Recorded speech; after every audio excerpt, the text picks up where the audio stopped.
welcome to this workshop.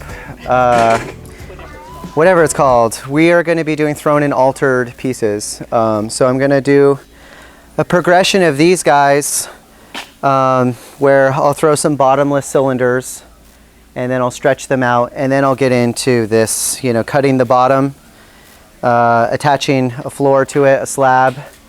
This guy has been homogenizing for a few days and it's ready to be attached.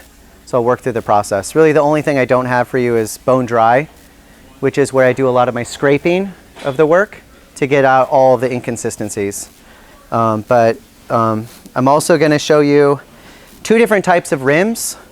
One is going to be a cut rim, right, where we take a wire tool and we pretty free hand go and cut and alter the rim. The other one, I'm going to do a folded over rim. So I'm going to trap air in there, and then I'm going to make a little dart, horizontal darts, to lower and alter the rim so it's very consistent. And then I'm going to make some tumblers as well.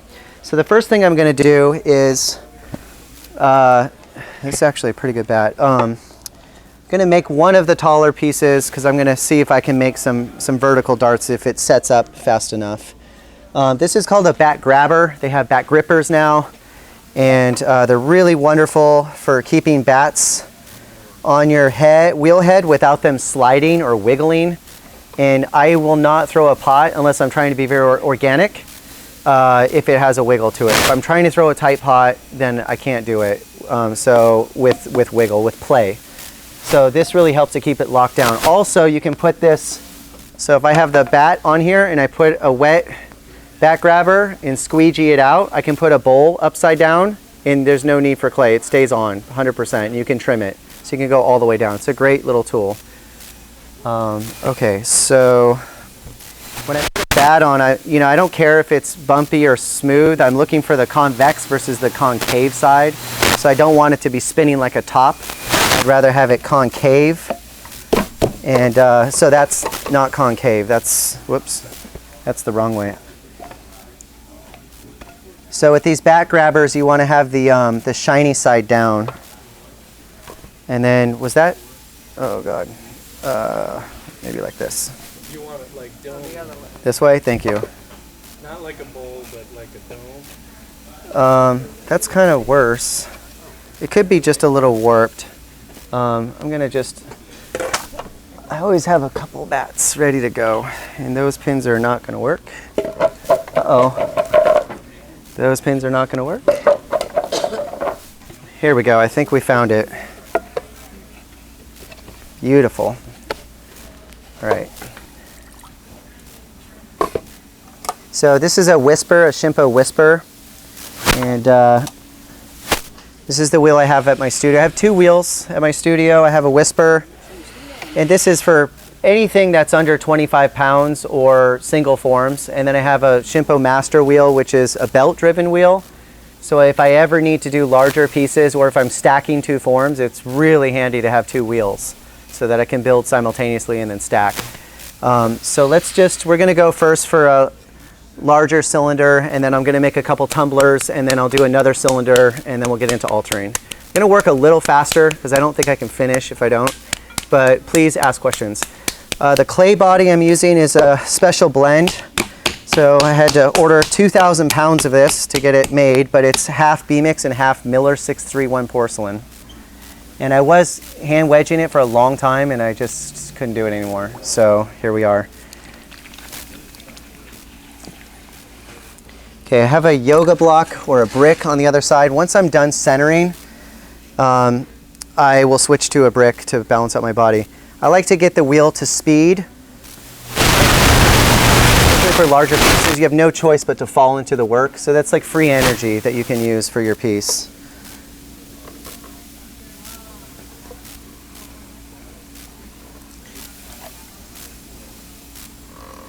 So I'm centering it, moving it up and down. I'm going to do a couple little karate chops. So I'm going to use this area right here, just to the left of center, while I'm pushing down at a 45-degree angle this way. This is going to transfer to the rim of the piece and keep that nice and taut and tight. I don't have as much control in terms of centering the piece, but it's a great way just to tighten up the clay. So you can have a centered piece, but not very tight. We want both. Well, we don't, I'm throwing a nice even cylinder. You can also throw beautiful organic work that is opposite of the thing I'm talking about. And I love doing that as well. Okay, so this is going to be a bottomless form, so I'm going to go all the way to the bottom. My pressure has switched from my thumb to this area right in here. It's compressing that rim again. I'm going to leave a little bit of a skin, just a little skin on the bottom. If you pull all the way out, they tend to like warp and wobble if you have a bottomless cylinder.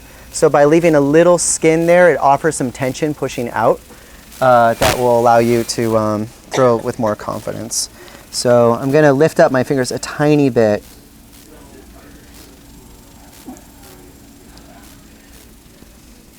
This clay throw is really lovely. It's porcelain is a little more challenging than stoneware. And B-Mix is a really lovely clay body. Miller 631 for porcelain throws really well. So it's in between the two. It's a really great clay body. Mixed with sand or without? Without sand, cone 10. Okay, so again, I'm compressing. You can use a bicycle grip, so I'm pretending like holding a bicycle and I'm pushing forward. The main objective is to get clay from the bottom to the top. That's the hardest part of throwing, right, of pulling.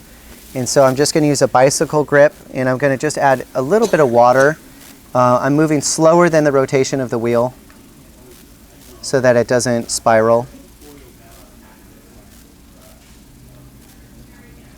So that just turned into my first pull. I'm going to compress. I'm going to go to a knuckle pull with a sponge. I'm using my thigh as like a fulcrum so that I can pivot off that thigh and stay really in control. These are things that I'm really conscious of when I'm throwing larger amounts of clay, making sure my body is aligned, things like that. I'm going to collar the taller piece that you have or you're shooting for. The more important it is you stay in a cone shape for strength. You'll notice that my thumbs are touching. Anytime I can touch my thumbs, I'll touch them for support. My inside finger is pushing out. That's that lump. And there's a lot of focus on the inside pushing out with the bottom kind of riding that wave and letting off when I get to closer to the top. So letting off, letting off, letting off. There's a lot more clay at the bottom, so we have a lot more resistance. So it's important to dig in and be aggressive at the bottom and then very gently and gradually let off the pressure till you get to the top. So I call this next pull like a power pull. So with my pieces, I want them to be in an acceptable weight range, right? So you don't want a teapot that's going to break your arm. And so I'm okay losing pieces in the power pull. Like it's fine if you lose every fourth piece. But if you don't do that, if you don't take a chance, you're going to have heavy pots. So be okay losing a piece here and there. So I'm going to really dig in. I'm going to gather. And with a power pull, I'm really focused on it, trying to create an unbroken line. So if it starts to go in, I'll follow it. If it starts to go out, I'll follow it. Especially with porcelain.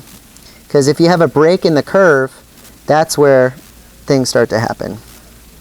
Collapse.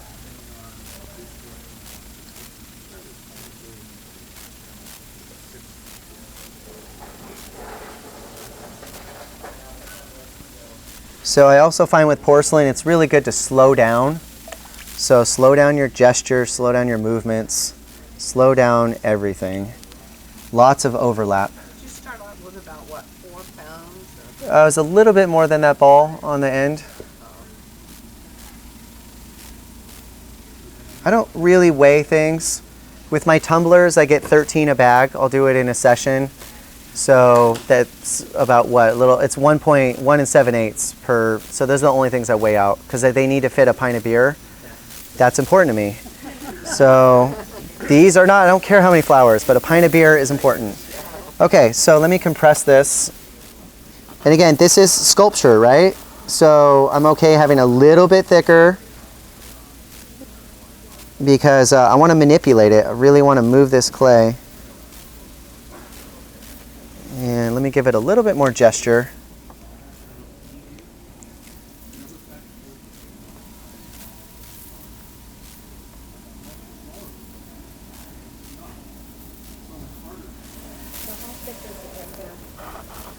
It's probably about 1/2 of an inch at the bottom, the base, and then it gets up to about 1/4 of an inch at the top.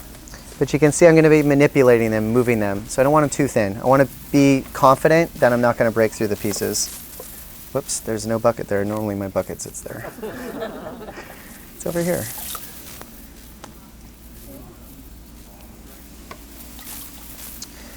All right, so the first move I'm going to do is with a wire tool. And I'm just going to hold it very taut. And I typically work in thirds or fifths, so I'm, just with the speed, it should be about thirds, but whatever.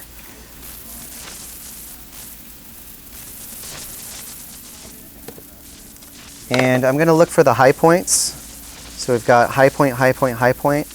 And I'm going to just create a little bit of a mark just to kind of get going. I need some information to work off of. And right now it's a pretty blank canvas. So I'm just going to stretch it out and move it, kind of altering the height of these push-outs. Thinking about a sense of growth, right? If it's all at the same line, then that sense of growth is lost. So we're going to try to manipulate that a little bit. I'm going to push out. Now that I'm done pulling, I'm just going to push out a little bit.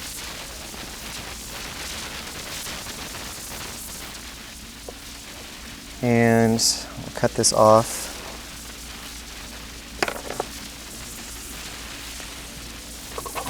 And we're going to let this sit. So this is the first thing that I do. So I'm going to, hopefully with time, would somebody be willing to put this outside, please? Thank you so much.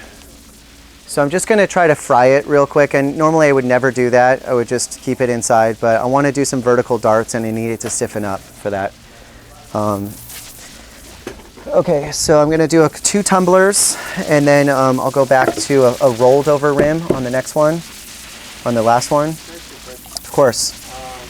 When you were stretching it out, did you use a knuckle or 2 fingers, just massaging it with wet fingers. But anything, yeah.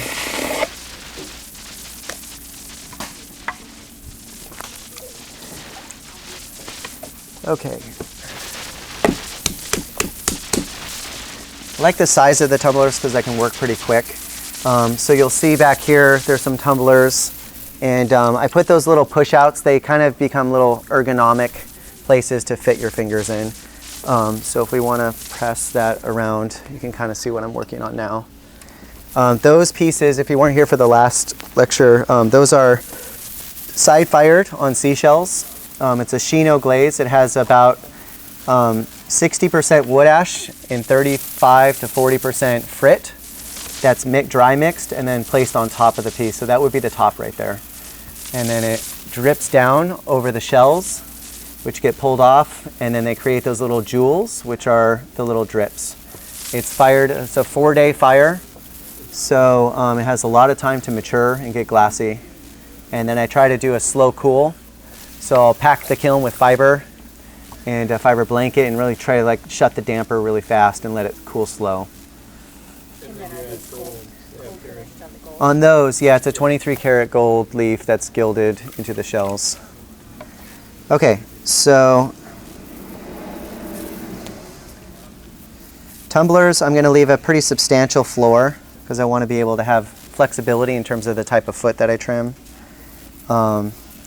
Some of the feet that I work on are a little bit more flat. Some of them are pulled feet, so I trim pretty wet, and then I do a little pull and then shape. Great artist to watch that does a lot of manipulation is Mike Jabber, J-A-B-B. Gonna go with A-R, but maybe not. Mike Jabber. And he's got a series of videos that you can purchase. His craftsmanship is really tight. He's very thoughtful with his work. And he makes beautiful handles. He's just lovely porcelain artist.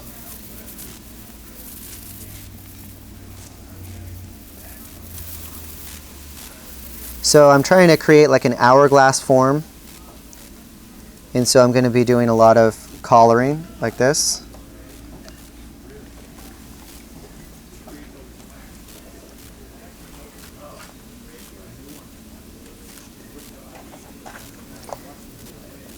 So notice my throwing rings, they're very well overlapped. We don't want to see spirals if you want even work.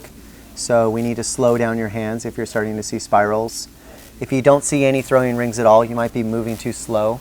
So you might need to pick up the pace a little bit. In general, students pull too fast. If they're going for even forms, you need to slow down. So now it's like power pull time.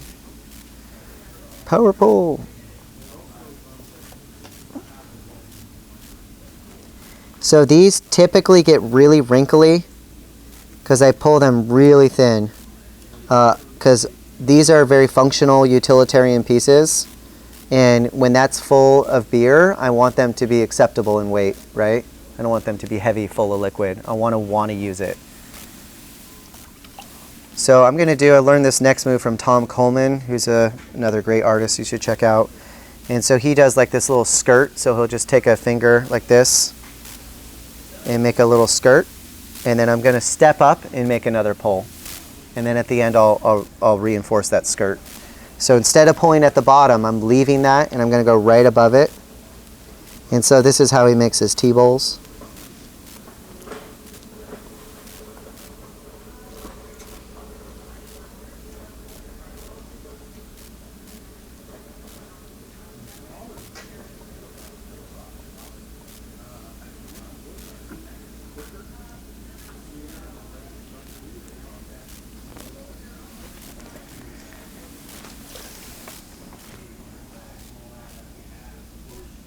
So you can use a throwing stick for this process if you want to get in there and not alter the walls.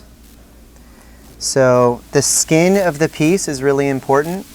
So there's a message behind the skin, right? So right now it shows the potter's mark.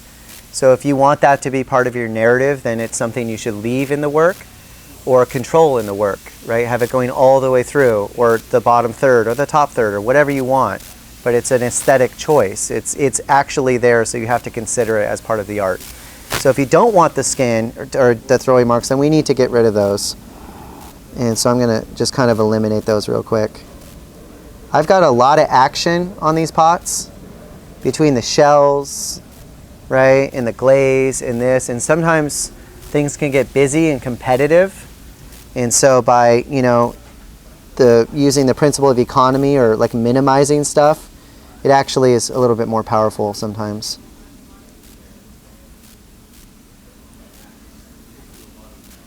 Okay, so now I'm going to reinforce that skirt. So I'm going to add a little water under here, and I'm going to use my pinky, and I'm just going to like push with my pinky.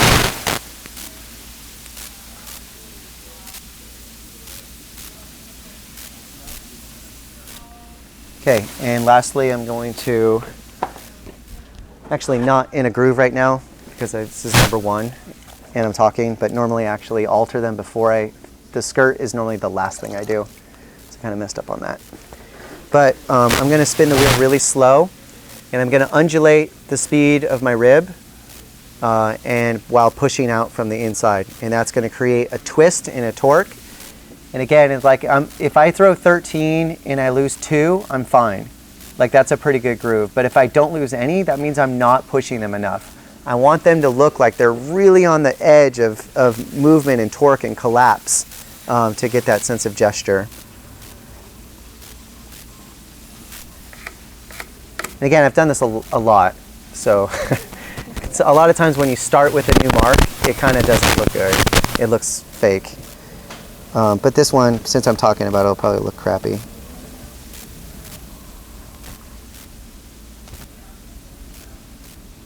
Cool. So I'm going to let this sit up, and then at the end of the workshop, or in about 45 minutes at my studio, I'll alter it with a couple little push-outs to call it done.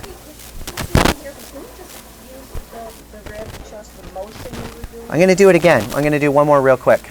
So I'll show you with that. Did I cut this off? So it's I'm basically doing that, but it's syncopated. It's not all the way through the same. Otherwise, again, it looks kind of weird when it's all exactly the same.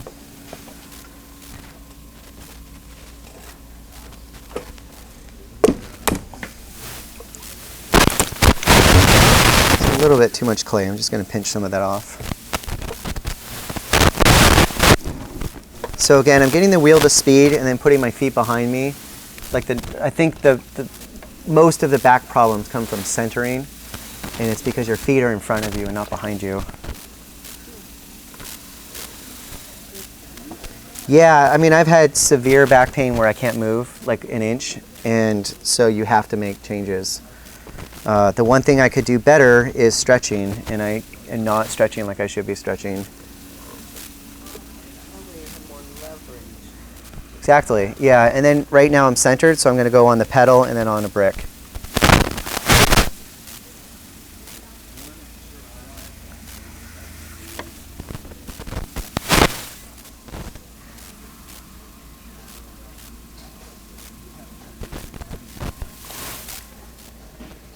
So compression at the bottom. Bicycle grip, I'm adding water and pushing forward to the center really slowly with a little bit of a pinch just to get some movement up. Going to gather from the outside. Again, with porcelain, just slow down your fingers. It'll resolve a lot of issues with collapse.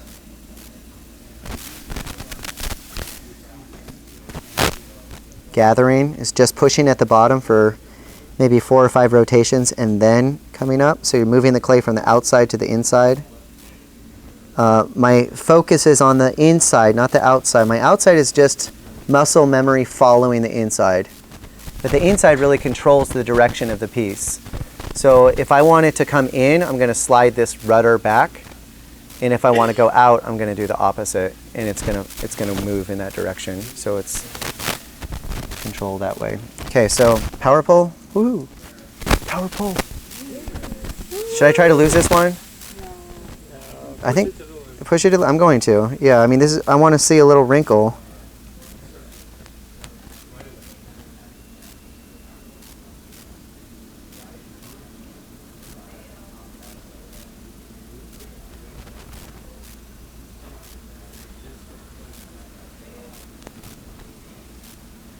Okay, so I'm going to do a skirt. And then I'm going to do one more pull with that skirt in place. Just to get, it's a little bottom heavy if you don't do that last pull. So I'm going to get in there and just step right over that skirt.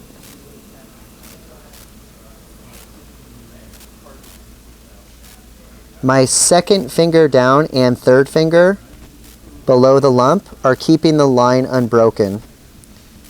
So they are straightening out the curve as I pull up. And that's going to help with keeping your pots from collapsing.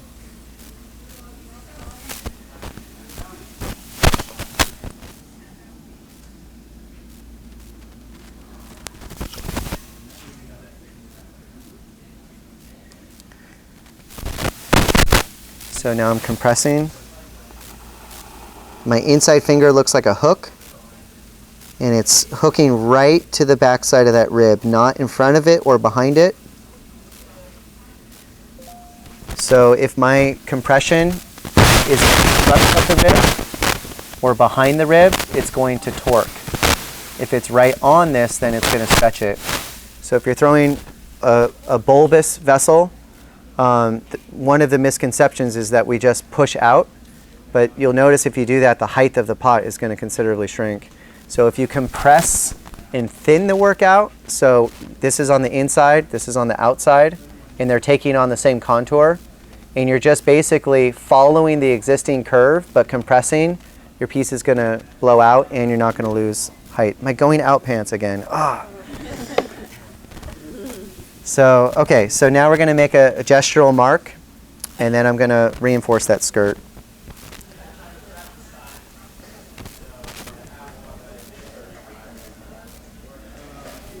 So I like to slide fast through the most narrow point because I like the way it looks when it has an hourglass, and if I'm really aggressive there, it kind of turns it into a candy cane or an ice cream cone, and I don't love that look.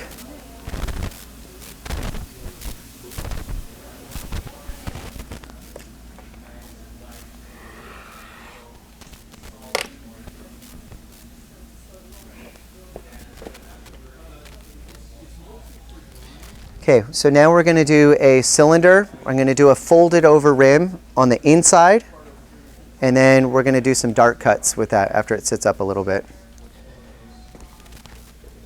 If you have any questions too, like they can be rudimentary, they can be advanced, whatever you guys want. I'm here for you. Until 4. So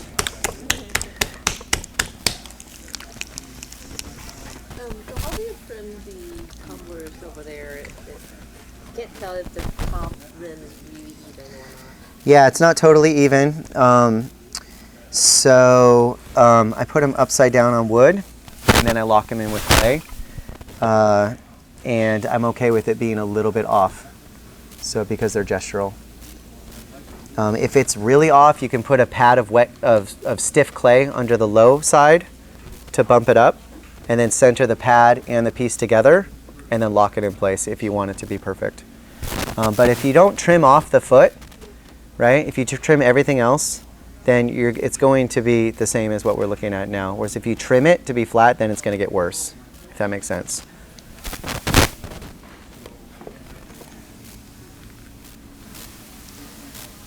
So one of the things I also see with my students is that they tend to spin too fast. It's very difficult to center clay alone, but when it's going really fast, the wheel speed, it's almost impossible. So if you can imagine that your clay looks like that, this is pretty extreme, right? But it's not centered and it's going full speed, you cannot get in to move the clay. You're only on the very outside flower, right, petal. And so if you slow it down a little bit, it's going to allow you to get in to actually move the clay. So if you're having trouble centering, maybe slow down a little bit. Think about like a kick wheel, if anyone's used a kick wheel, which is what I learned on, believe it or not. That's about maximum speed that you should go for centering. And then after that, unless you're working on 25 pounds that needs extra torque, these wheels are way too fast for most of the things that we're doing. So I get it to speed, and then I take my foot off, and I'm going to do a karate chop for compression. I'm going to go up one more time. Even that's a little on the fast side. Karate chop. So I'm pushing down at a 45 here, and I'm to the left of center here with wet clay. And I'm trying to keep it convex. If you go flat like this, and then next time you push up, it's going to be concave. You're going to trap some air in there. So try to keep it rounded when you're centering.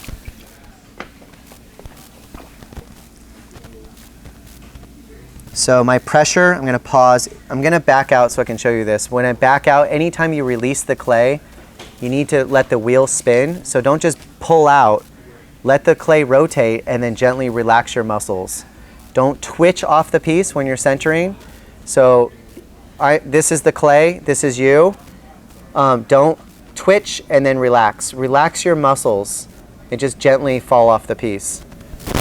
So my focus is going to be here, and then it's going to switch to this area right here for compression. Do you guys ever get a donut on the top after you open it up? It's because we're not compressing. It's fine, it's part of the process, but just compress.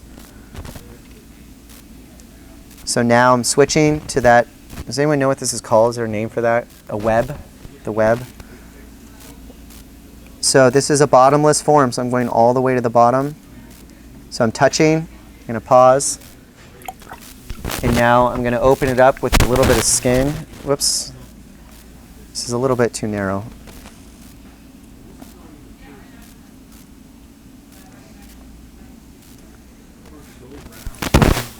So bicycle grip, adding water to keep it wet, lubricated. I'm pinching and pushing to the center slow while adding water. It's getting that bottom clay up. So this will become your first pull once you get that down. There's some old videos by this guy, Jepson, and he talks about this process. I think they're probably from the 80s or the late 70s. Beautiful potter, such control. Okay, so I'm going to go to a knuckle sponge with a fulcrum off of my thigh. I'm pulling up with a hook on my inside finger, and then I'm following behind it. So don't focus, I mean, you can do whatever you want to, but try to not focus underneath the pot, pushing up, focus on the inside, pushing out. And that's going to relieve the pressure off the bottom. The more separation you have with your inside hands, the more it's going to relieve the pressure, right? The more stretch you're going to get too. So if my inside finger is here, my outside finger is below, if I have barely any separation, I'm going to get barely any stretch in any movement, right? It's going to take a long time to get that cylinder to move up. The more separation I have in my fingers, the more risky it is that you're going to lose a pot, but also the more guaranteed you're going to get a fast, big stretch through the pot.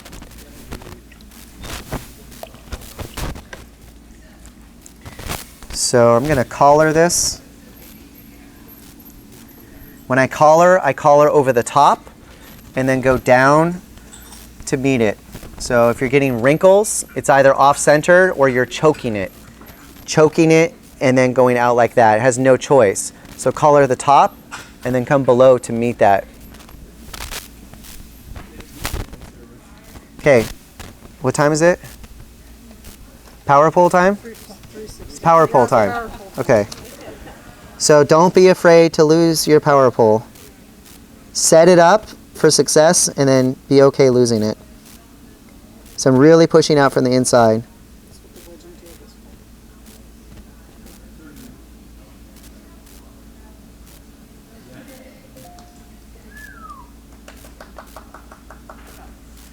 Porcelain power pole! It's like a cooking show.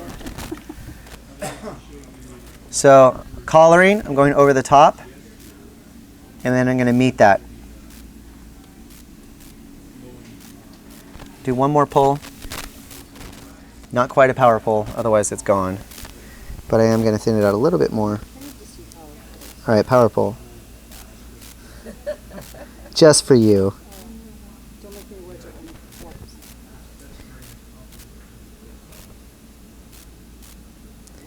This is actually a power pull. I'm getting more confident because I'm getting warmed up.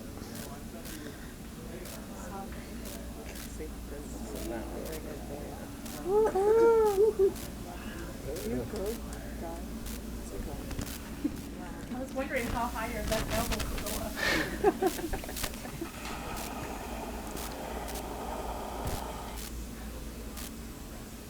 So I'm strengthening the walls. I'm getting rid of that layer of slip.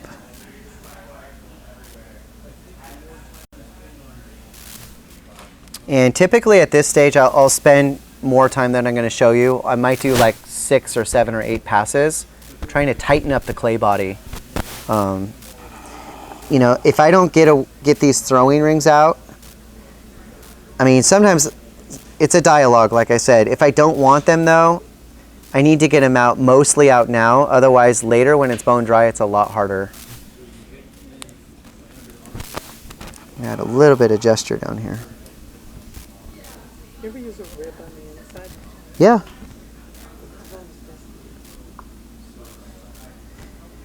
Okay, so this one's going to have a folded over rim. I'm going to fold it on the inside instead of the outside because the transition of the fold looks kind of weird on a cylinder to me. On a bowl, it looks good because it's tucked under, right? But on the cylinder, it doesn't look great. I've never had a problem with these blowing up. So with trapped air, when the wall is really, really thin, steam can escape. When you have air that's trapped in a thicker body, then that's when you're going to get blowouts. But that's kind of a relative term, isn't it? Thin to thick.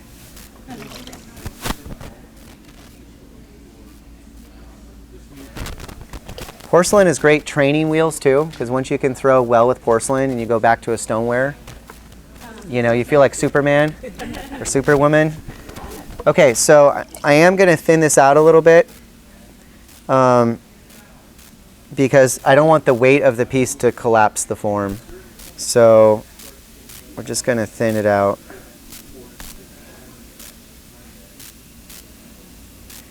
And I'm rolling it over my inside finger.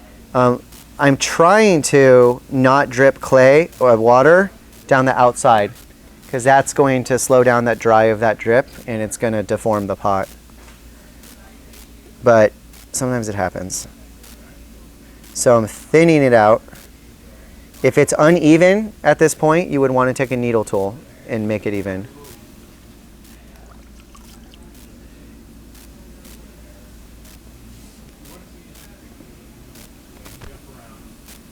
Jump around. All right, so now I'm folding it over. So now we have trapped air in there. And what's cool is that it's really strong. It's like a balloon. And so I can be aggressive with my actions and it's going to hold its form really well. Whereas these top lines, you know, I have to put a lot of work. This is like, you know, getting there but not close to there, this line, the way it's thick to thin. And this is an added coil around the top rim. Whereas these, it's pretty much going to hold its integrity. But you're limited to that girth or whatever. Okay, so let's clean this up a little bit and work through some pots.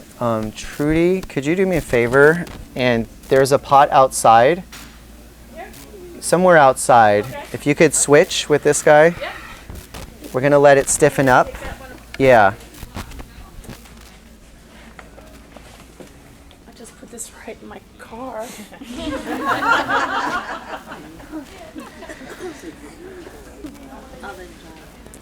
Okay, so let's switch gears.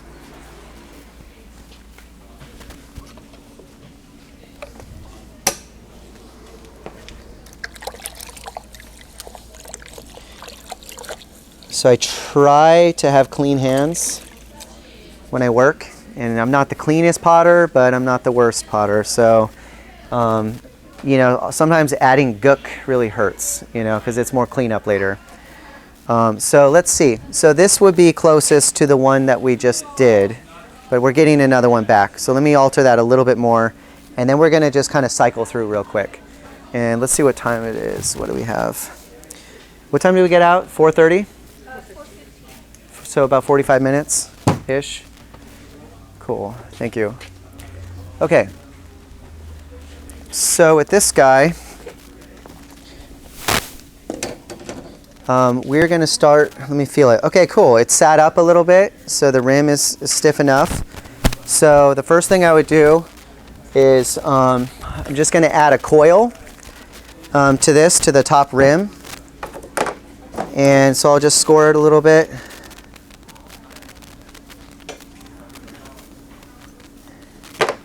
And spray bottle right here. Let's do a little spray. And I'm gonna look for like different speeds through the rim. So, you know, it might get faster where it's thin and then slow down visually. And so right now it's pretty flat, right, all the way around. It's not very gestural. And so I'm gonna look at making different speeds by different thicknesses of coils. So I might just taper it. Something like this, and then I'm just going to put it on and get this in. So this is sculpture at this point. There's no question in my mind this is sculpture, and it's kind of like an eraser. It's okay to draw and erase if you don't like something. And that's the beauty of clay, is that it's so malleable and so forgiving that if you don't like something, just take it off or cut it off and do something new. It's okay. And take chances, make cuts, do different things.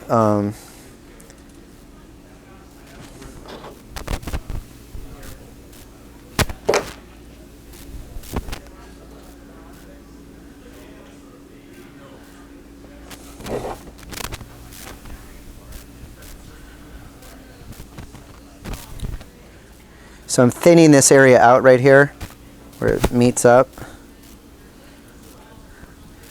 And sculpting, I'm going to pull this down.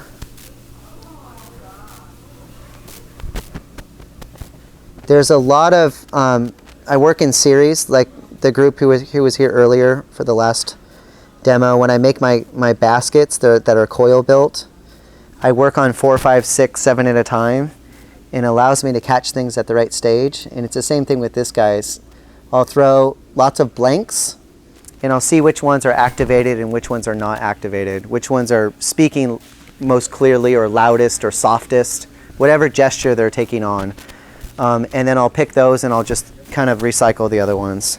And that's okay.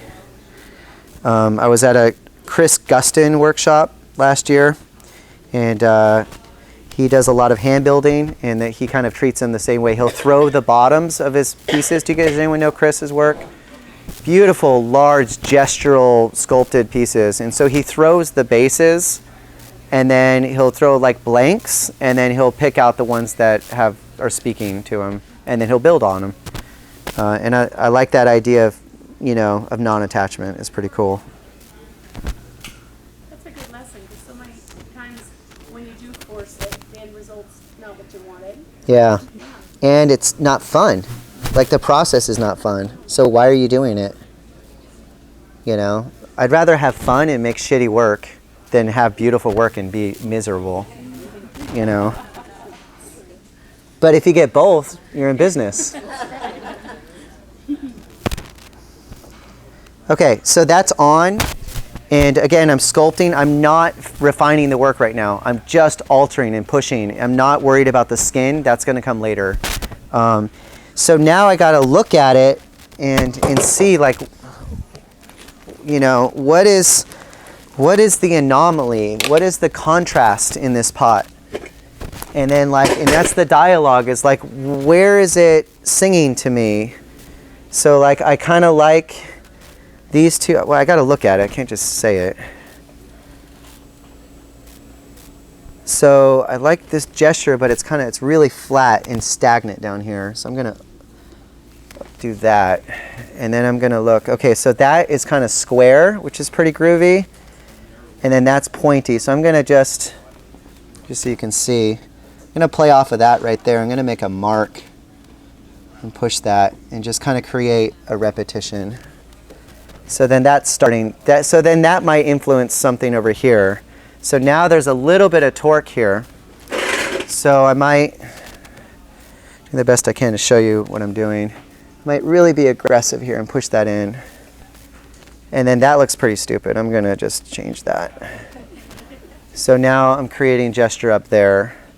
And then how does your eye move around the piece? Does it get stuck, right? Because it's so even, right? If everything's broken up symmetrically or radially, it might not create a need to move around the piece. Whereas if you have more of an asymmetry, it's going to force you to, or want you to, kind of investigate and pull your eye through. So there's a lot of action over here, right? And there's not a lot of action. So this is the asymmetry. There's visual weight that's kind of like pulling down this way. But then the open vastness of this area here is offsetting that balance visually.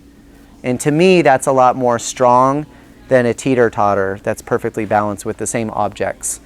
If we talk about visual weight, different forms have different weights. So a circle is heavier, the same size circle is heavier than the same size square, because the corners are visually heavy. They want to pull down. Let me see if I have a Sharpie here. So we have a teeter-totter. I'll use this guy. Yeah, well, I'll just use this. Okay, so we have a teeter-totter, and this is our fulcrum, right? So this is now going like this. And so if we put a square here and a square at the same spot here, they're level, not one is tipping. So if we shade this or crosshatch it, can you see how visually, believe it or not, the weight of the Sharpie is pretty much the same on both sides, so it's not going to tip, but it's going to do that. If we move this in here, the same size, and that's not there, look what happened. It really got heavy, right? So this is the center of your pot right here. And then squares, you can have a square that's hollow, but that could be color. It could be white versus gray, or a value that's in between. And you can have solid. So this is most weight, least weight, and in between weight. We could have circles, less weight, triangles that are in between circle, right? And then we have size, and then we have spacing, right? So we have top to bottom. Things that are lower are going to appear heavier than things that are higher. So you can play with all those ways of adjusting the eye through visual weight.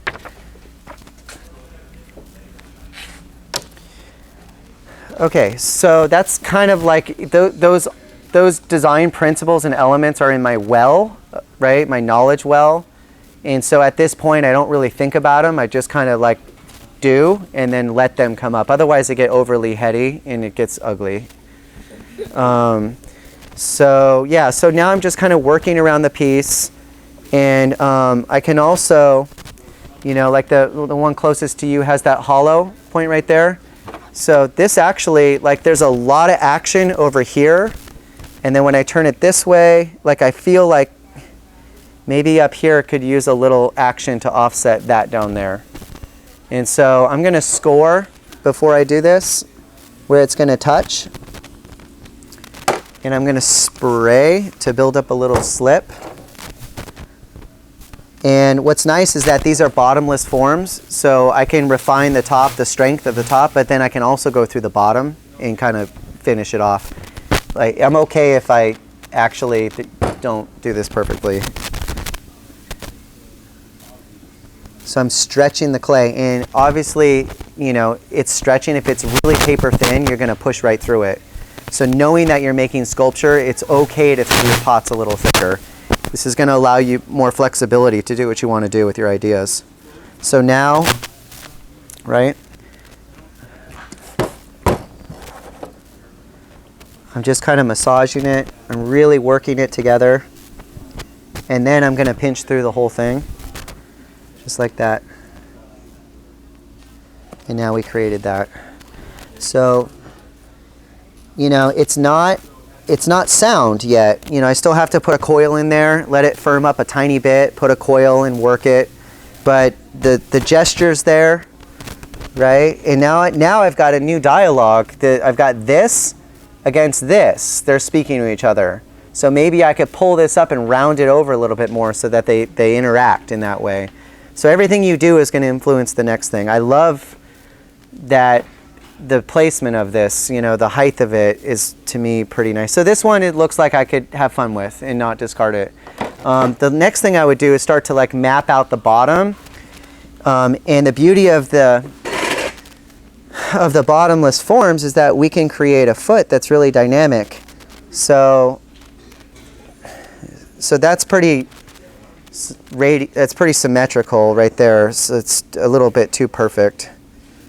So I think I'm gonna load it on this side. I'll just draw it.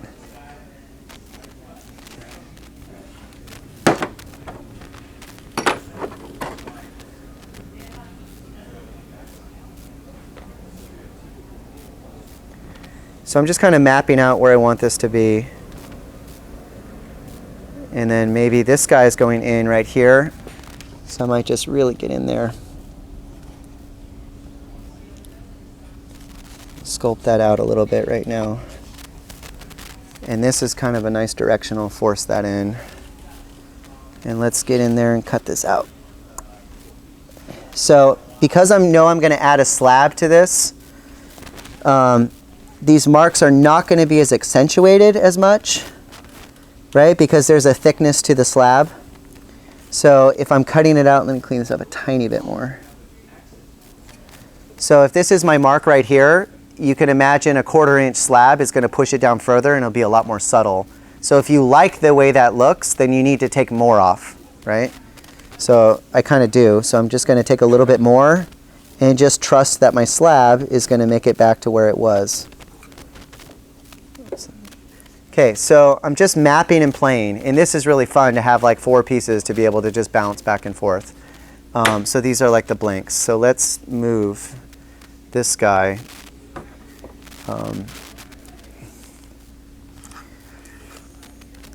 So this is what we have right here. Did we throw this one today? I think so. Okay. All right, so Trudy, can you grab that other piece that you put outside? Thank you. Yeah, in your car.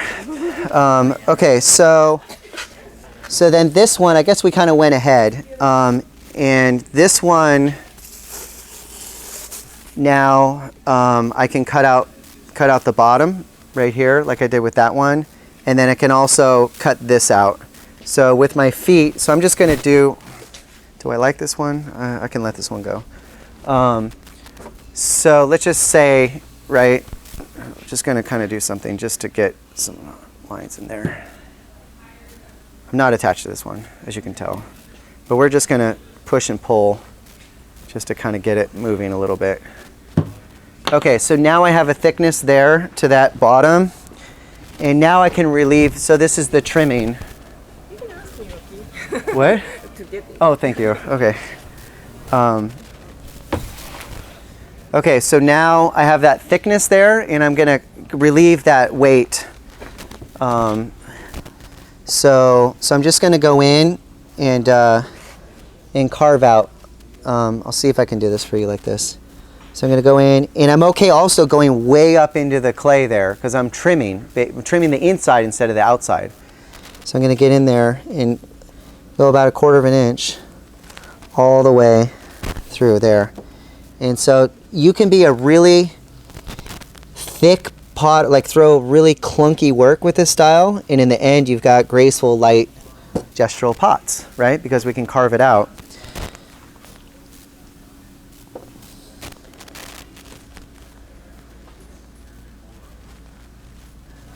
Another potter that I got to study with a little bit was oh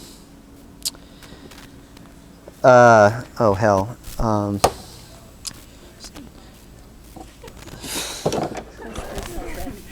Is that how you turn? After 40, it's done, huh? Okay. And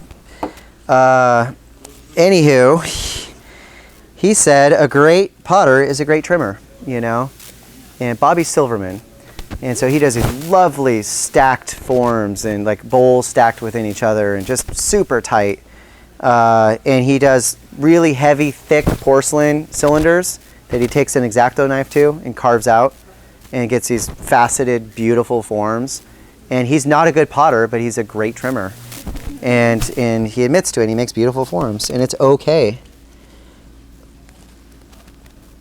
Linda Christensen, she's in Minnesota.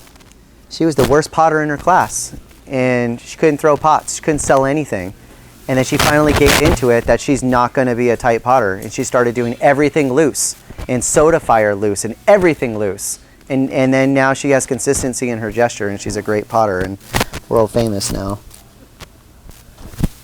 So, you know, finding your voice. Okay, so that is where I would, you know, get to, and then we're going to put a slab in here.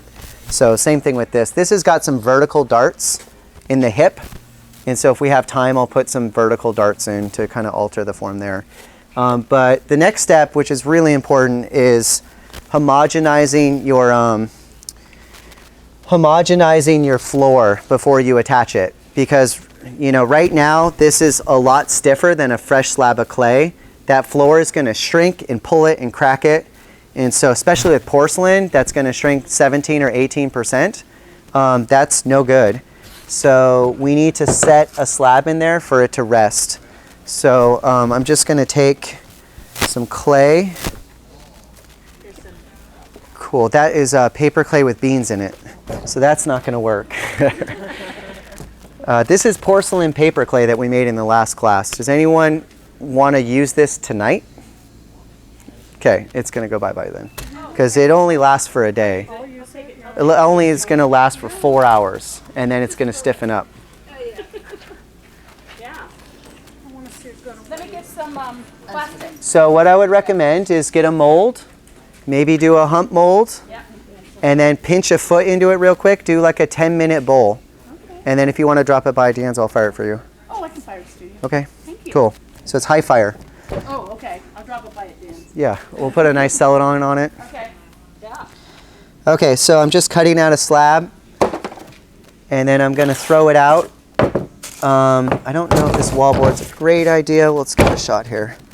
So if I throw it at an angle and I hit the back side first, it's going to stretch. If I throw it at an angle and it hits all at the same time, it's going to smush down to the surface and you have to peel it off.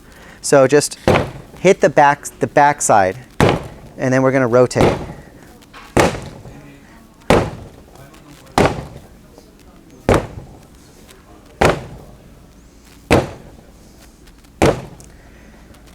So typically I'll roll this out on a piece of paper now so it doesn't get stuck. There's a bean, a nice chickpea. Okay, rolling pins, anyone see a rolling pin? Here we go. So this is my demo rolling pin. At my house I have an $80 ball bearing, huge, heavy maple rolling pin. Best investment ever. Just take care of it. To be able to put no effort into roll slabs, oh, so good. So I'm going to use this. So clay has a memory, as most of you know. So we want to let it shrink in all directions. So I'm going to just kind of roll it all over the place. And then we're going to put switch this so you can see. I'm going to put this on here. And then we're going to do a rough cut. So I'm going to go around. I know that I have to close this gap here. So there's a lot more clay that I need from this way to get up in there, right? So I don't want to cut it too tight. So just rough it out here. And that might have even been too tight. We'll see. You can always thin it out a hair. Okay, so now I'm going to flip this over. And then I need it to sit. I'm going to look for the highest point first. And I don't want to stretch it. I don't want to go flat and stretch it into it because I don't have enough clay. So I want to wiggle it into it. So I'm going to kind of get in there and really try to wiggle. See that? And then, so we barely made it there. And then I'll turn it and I'm going to wiggle. A little stretch, but mostly wiggle. And then I've got to find a way to cut this with my needle tool to just get rid of some of it. So I have a lot of foam in my house, so whatever you need to do this. Let me work on the other side of the table so you can see.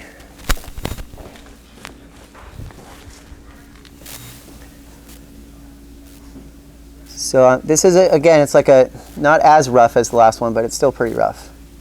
I'm not trying to get it exact. That's going to come later. It's really liberating to get rid of a floor and get rid of radial symmetry, which is nice too, but it's nice to, look at that. Look at that. You're using your piece like a slump mold. Yeah, is that pretty? It's the bottom. Okay. So at this point, we're going to homogenize it. So I'm going to wrap it in plastic really well like a burrito and let it sit for like 2 days. And then the water or everything will even out, right? So the stiffness of here, the dry clay, will suck the water out of here and it'll be exactly the same. So it's the same thing with handles. So if you're having a problem getting cracks, make your handle or make your carrot, whatever you're going to do to pull off the cup, and put it in the cup. Wrap the whole thing like a burrito, give it 1 day, and it'll be the exact same as your cup, and then they'll be the same consistency, it won't crack off. Yeah, just wait 1 day, you know, and then you don't have to spend 3 days fixing the crack. So a burrito is like this, right? So it's one thing to cover like that and tuck it in. That's not a burrito job. So we want, and don't wrap around wooden bats, they're going to dry it out. Plastic bats are fine. So I'm just going to take this and then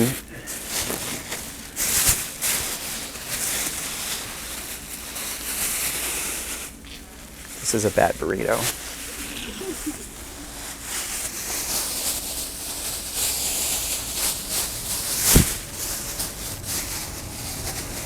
So I know I have a loose slab on there, right? So I want to try to not drop it. Cool. So we can wrap this, and then I'll line up my 5 for the day, and then I'll wrap it all as one as well. And then that way they homogenize. So that is that stage. So after that, we're going to attach the floor.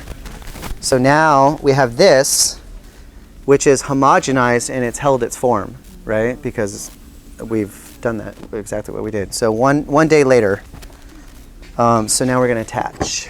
And let me see what time we have. Half hour, thank you. Okay. Okay. All right, so let's just do this. So basically, we're going to score this. I'm going to do kind of a quick job. You know what? I like this piece. I'm not going to do a quick job. So I'm going to score right in here where it attached. I can see my mark. I can see where it lines up. And go all the way around. And I'm going to add a little slip to this one because this guy, and I already cut this one out so you can see the thickness.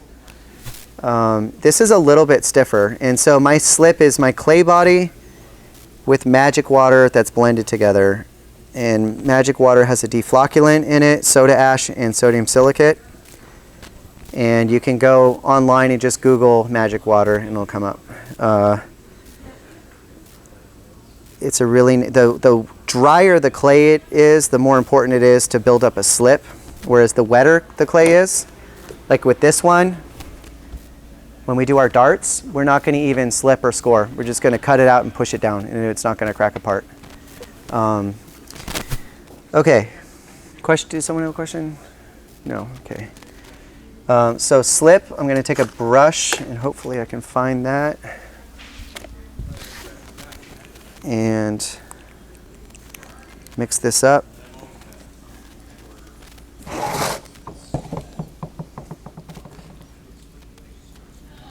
So I do. Water prior to the slip?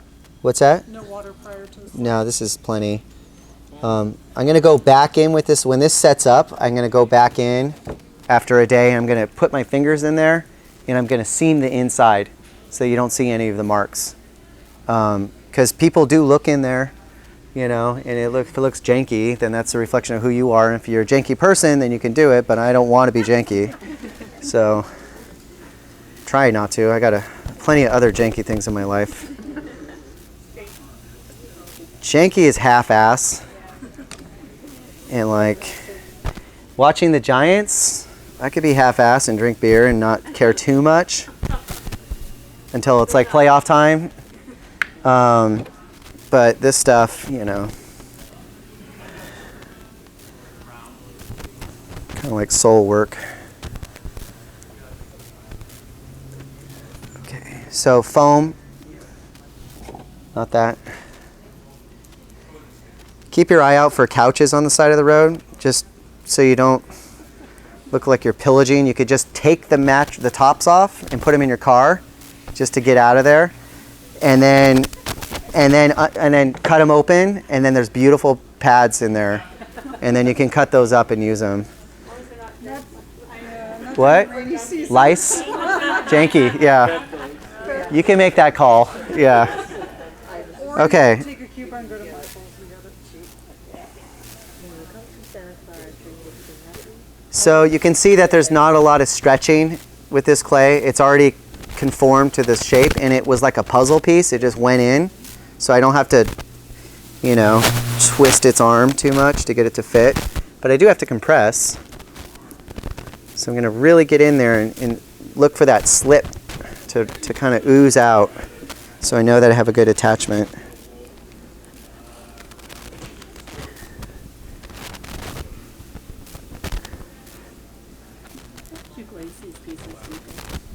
These are mostly getting cone 8 microcrystalline glazes on seashells. So I was talking about the other group, how I do a lot of experimenting with materials, and you just have to be okay with loss. And so I was going to have these beautiful new vessels for you guys to buy for $100. And the glazes are just absolutely lovely. So I tested 45 glazes this summer. Some of them are sharp, so just be careful. So these are fired on their sides with seashells with glaze catchers. So I came up with like a 2% shrinkage clay so that it shrinks with the wear. And then they get fired with the wet clay in the kiln, and then it goes through the process of slowly drying it out to bisqueware to glazeware, and then it catches all of the glaze, and that way you don't have to move the work. It's perfectly sat on those. That's like one fire instead of two. Yeah, exactly. Well, you're bisquing these and glazing them, and then you're doing a once fire as well. Because these are bisqued and glazed, the clay catchers are not. Those are wet clay. So anyway, you know, I do a lot of experience. This is part of the deal, is just messing, you know, making a mistake. I fired one cone too hot. It's supposed to be cone 8. I got to 9, and I didn't have my shells far apart. They were more in the middle, and I normally like them on the very edges of the piece. And so my wadding was a little off, like, you know, and it just kind of happens. But it's okay. You know, it's good to take chances. All right, so that is that. Then I'll go back in and cut off the excess. How many minutes do I have? Does anyone? I really want to show you a dart. How many? 20. Okay, cool. So I'm following that line with my knife, right, and going all the way around. And then, after I've done that, I'm going to take a sponge. And so I would do the whole thing, of course, right? And then I'm going to take a sponge and compress this line. Compress, compress, compress. And also what happens is it starts to pop up. Like you get this little ridge that looks really organic and nice. And then I'll work this in. So this is that line right there. And this is the very beginning of it. Like you can refine it as much as you want. And the more pressure you push, the more you're going to get that little lip. And that's nice. And you can tone it back by just doing that.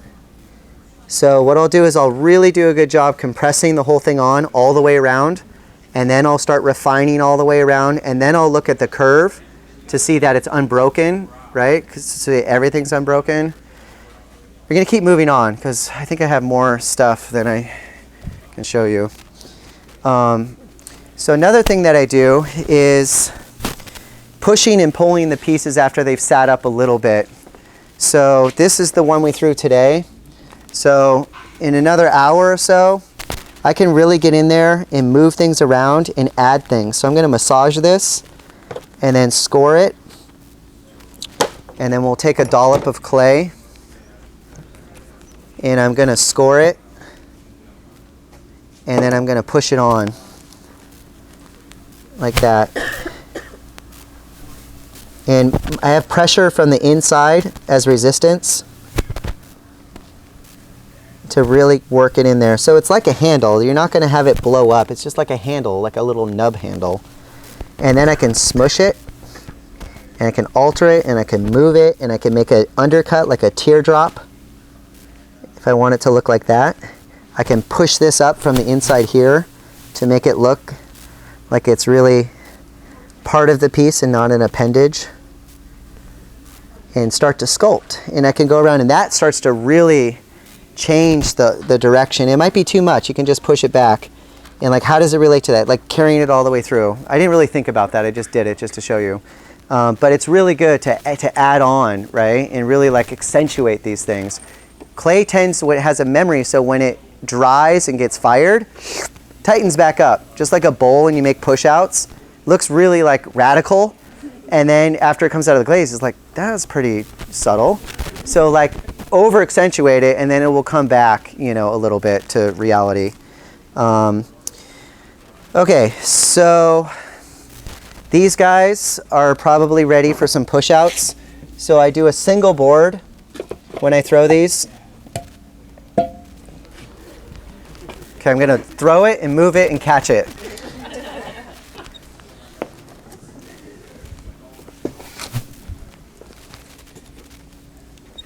So I work in one row, so I have the wheel. Here's my wear board. Do that, throw, do that, throw. So I have 13, and then I'll wet my fingers in a bucket so they don't stick. And then I'll go through and I'll put my marks in. So I want it still malleable, but at the same time I don't want it to collapse. And it's probably been just about the right time. So I'm going to go in.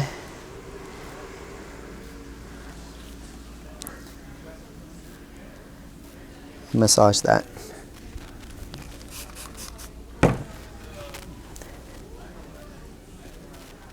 I like sometimes when the line, if I have a heavy, like a gestural line like that, it tends to like really stretch it and like give a gesture to that line. So sometimes that's what I look for, is like that line. This one's not so much. Do you see that little tiny mark that happened right there from an impurity? That I would just wait till it's like very stiff leather hard, so don't worry about it, because you'll put too much crud into the piece, like too many marks. And then leather hard, you can just touch that up. Cool, look what happened to that, right? It just kind of pulled it and stretched it and gave it a lot of gesture. And again, it's gonna suck back in. But this is a great spot to put your hands in to hold a cold frosted vessel. So cool, let's move this back over here. And we're gonna finish off with a quick dart cut.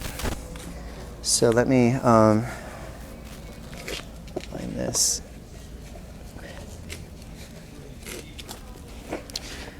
Okay, so a dart is a way of manipulating hand-built or thrown forms. Needle tool. I should buy like 5 needle tools for demos, and I should spray paint them neon green. So with a dart, it's a way to change the contour, right? So if I do a vertical line, if you're right-handed, you would want to do the left side first so that you can see your mark.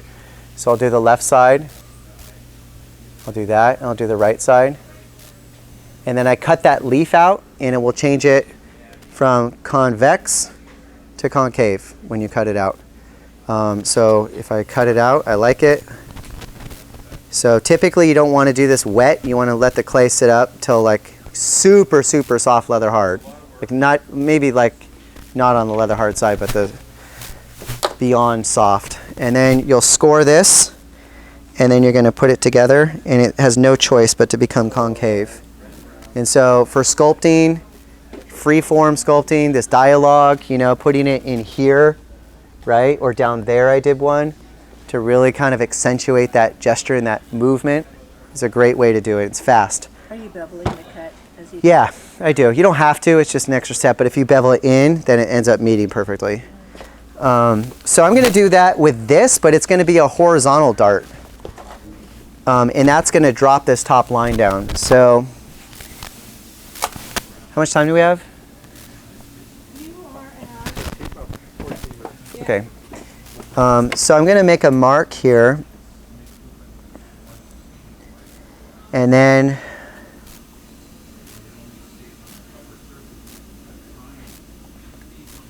cool. So now I'm going to cut out here. I want to leave a little bit of a connection. Otherwise, the whole thing's going to just come off, which is fine, but it's one extra step. Is that about where the fold over is? It's going to sink down into the negative space. I mean, when you fold it over the lip, Yeah. is it about where that first line was? Ish, but it was by chance. Okay, so now I'm going to cut out like here.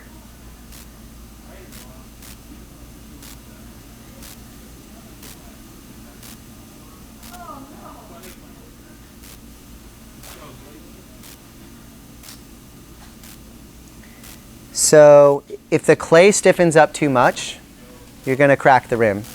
So it's not a horrible idea to maybe wrap just this very part in plastic. And I might spray it down just to give it a chance, because I might have gone too far. And it might have been fried in the sun. Again, slower is better. Okay, so now we got to cut out the top line. Did I already do that? No. So I'm gonna cut right here to right here and not go any further. So I'm cutting out that dart.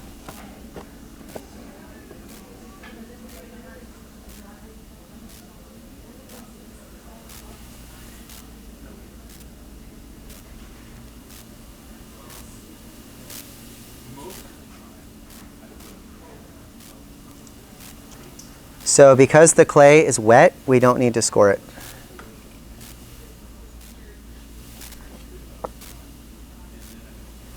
And then we're going to, as best we can, try to not crush the rim. So I'm just going to push it down.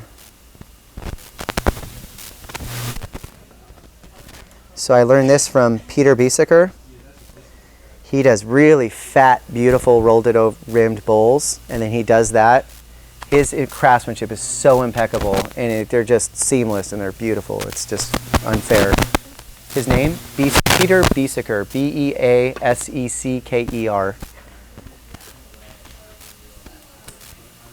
I got to study with him in Maine at Haystack for 2 weeks, and I think I learned about as much from him in 2 weeks as I did in 3 years of graduate school. Where'd you do graduate school? The University of South Carolina with Virginia Scotchy and all the great potters in North Carolina. Where do you teach now? I run the ceramics department at De Anza College in Cupertino. Yeah. Okay, so now with a little TLC, we make this seamless, right? So you could do a little pull up, a little push down. So I'm working on the inside as my focus. And I can work around the pot, and I can go to the outside and do a little pull up and push down. Again, it's so wet, you know, it's not coming apart. And then I'll go around. So this just needs a little TLC, a nice red ribs with water, right? Get it connected, spray it down, and then you can use these nice fancy, like they're almost like firm chamois, and you can kind of get it to blend. I'm pretty aware of the top that I don't crush that because it is hollow. One of my favorite styles of bowls is a folded over rim, and then I alter it so it's got like a calligraphic line, whereas if it's just a flat rim, then it doesn't have that gesture, it stays static. So those are really nice for doing it, but with this one I'm trying to keep it how it is. So after I connect that and it's stiffened up a bit, I would add a little coil, a worm, to the inside. So try to make it fairly even, and I'll place it on the inside seam. Do you guys see that in there? How it's kind of a rough transition. So I'll place that right under that seam and smudge it in so it looks like it just flows down. Because it's kind of like my eye can't get past that. So that's how that kind of gets finished. And then just for the fun of it, we'll do, if we have time, I'll do some vertical darts. So let's dart this area here. So I'm going to, just so it's even, I'll make some lines.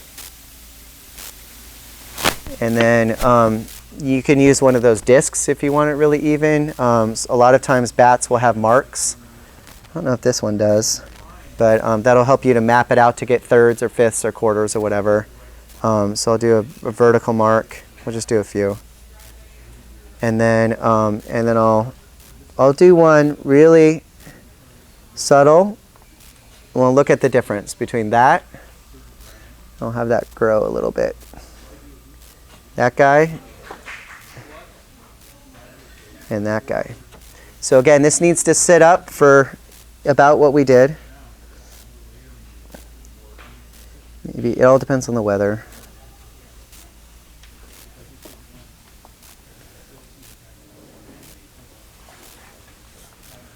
And now a big, voluptuous leaf. Okay, so we've got those. So this is where you need to actually, you know what? I think I would score these, and it might just be in my head, but it might be because it's horizontal, and I feel like they're going to pull apart more than the vertical. But maybe not. Some things are just in your head, and you just do it because superstition. But I would probably score these. And it's sat up just enough that it holds its form.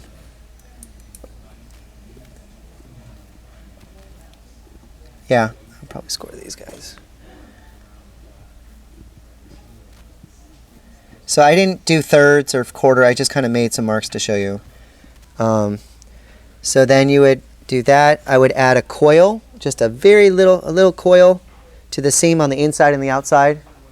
And then you can create just beautiful gesture, right? And